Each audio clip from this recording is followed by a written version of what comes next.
ginagawa mo dito sa pamangkin ko? Bakit minamaltrato mo to? Oh, shut up, okay? Hindi ko minamaltrato yan.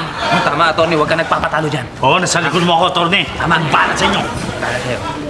Suporta kayong tatlo sa akin. Bigyan kita 15,000 bawat isa sa inyo. 50,000? Yes. Wow! Teka.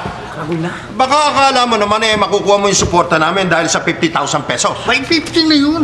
Dagdagan mo. Ay, nako, laki. Balimbing ka pa rin tapos na ang eleksyon Nako, yan, nag-aartista na nga laang. Ay, teka muna, bakit ba nakito ka? Binisita ko lang itong pamangkin ko. At napatunayan ko, ginagawa mo, minamaltrato mo itong pamangkin ko. Kaya dadalhin ko na to sa Europa. Ay, uncle. Yeah. Wala yun. Ganyan mo talaga kami ni Daddy. Ang ganang ugali niya. Oo, ganyan na talaga kami ni Daddy. Ang ganang ugali. Ito pa. Ay, sasama rin siya sa Europa. Isama kita. Iwanan mo daddy mo, bastos yan Ay, hindi pwede. Bakit? Mag-isa ng daddy ko dito, wala siyang kasama. Pamayaan mo kahit anong gawin na dito. Pagbalik natin, itapo natin sa Pasig River yan. Ito, pagkadaldal nito, mabuti pa nga sumama ka na dyan Pag dakdak ng dakdak yan para matahimik Dapat iwanan ka sa anak mo dahil minamaltrato mo Pinamimigay niyo na talaga ako. Hindi sa gayaan ay naaasar na ako dito Gusto sabi, siya lang ang makakapag-alaga sa iyo. Ay di sumama ka na dyan, wala na tayong problema. Sama ka na, hindi ka kaya alagaan ng ama mo. Tingnan mo ang buhok mo yan, pataas. Tingnan mo, nag-walk out yung pamangkin ko sa ginawa mo. Napatunayan ko na, minaltrato mo pamangkin ko. Uy, mag-aasar ka sa walkout. Sanay ka naman sa walkout. Ano walk out? Bakit ang supporters mo nag-walkout sa iyo? Ano supporter?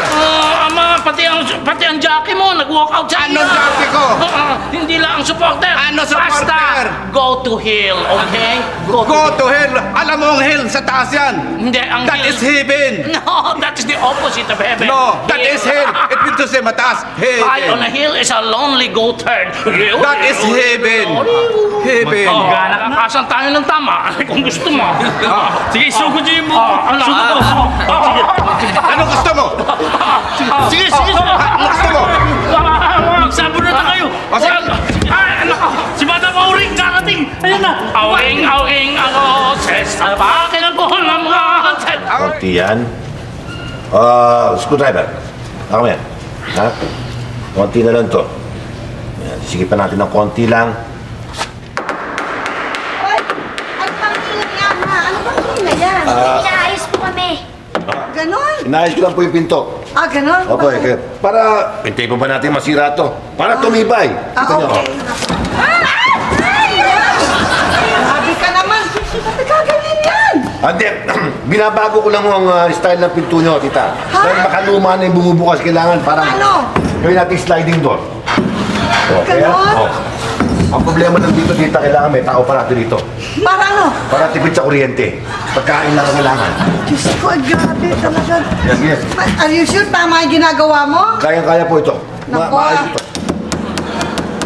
Kaya siguro hindi mapapadala sa Todi dahil dyan sa ginagawa mo Ay, wala akong pintuan sa Saudi. Disyerto po doon. Maghahalo na ako ng simento. Ay, screwdriver. Dali. Para matapos ito. Ingat ka nga dyan.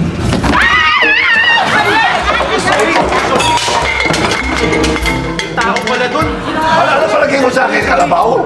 Pasensya na ako. Sino ba to? Sino ba to? Sino daw yan? Sagutin mo kung sino yan. Alam ko yung buti nga si Ryan. Hoy, ikaw Ryan ha? Grabe. Ito yung acquaintance party namin sa Sorry. school ha. Ikaw yung date ko. Oo ba? Tsaka natin pag-usapan yun.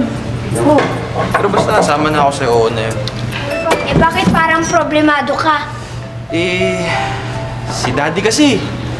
Anong si daddy mo? Anong ibig mo sabihin? Si Daddy kasi parang wala. Pinamimigay niya na ako dun sa uncle ko Ano? Ikaw naman. Pinamimigay niya na ako. Pinamimigay ka Palibasa niya? siya, wala siyang concern sa akin, kaya niya ako pinamimigay. Ganon. Itong batang to, huwag kang mag-alala, talagang ganyan na ang daddy mo. Hindi ka pa nasanay. Sana man lang, pagtanggol niya ako. Oh. Tsaka sana ma-appreciate niya mga pinagagawa ko sa kanya. Naidang, pwede dito muna ako tumuloy sa inyo. Ha? Sandali. Ikaw, nanliligo ka ba? Ho? Ha? Nanliligo ka ba kay Gigi? Alam mo sa probinsya namin ganyan Pagka sumusuyo ka, kailangan manilbihan ka. Halika, tulungan mo ako dito at magawa natin to. Hawakan mo to. Yan na. Okay. Kailangan yan, dahil hindi pwedeng sliding door, kailangan namin automatic. Pag may kumatok, buksan mo ng konting ganyan, ha? Ganyan. Pagka, pagbabalik mo, teka lang. pinitin mo ng konti, babalik mo ulit ng konti. Teka lang, hindi naman ako nanliligaw eh. Manligaw ka na kasi para tulungan mo ko kamukha ko ng sipon. Kunyari ka pa. Taas mo ng konti. Ayan. Yan. Yan. Diyan ka na nga, wag mo hawakan yan. Kita.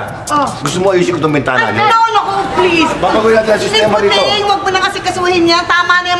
Maganda na yan. Please Hindi, na. mas bago design, dikit natin yung hagdanan palabas dito. Para pagpapaba ka hagdanan, nabato ka sa sakali. Dito to. Ayoko na. Tama na. Utang na loob. Tama na. O, sige. Salamat. Punta ka lang ha, ayusin ng konti. Yan. Bababa mo ng konti, bababa mo pa. Sige, bababa mo pa ng konti. Yan. Hulog na ako. Okay na, okay yan. Yan. Gandang lalaki to ah. Excuse me. Nakita mo ba si Ryan, yung pamangkin ko? Si Ryan, Yes? hindi ba kayo yun? Hindi. Pamangkin ko yun.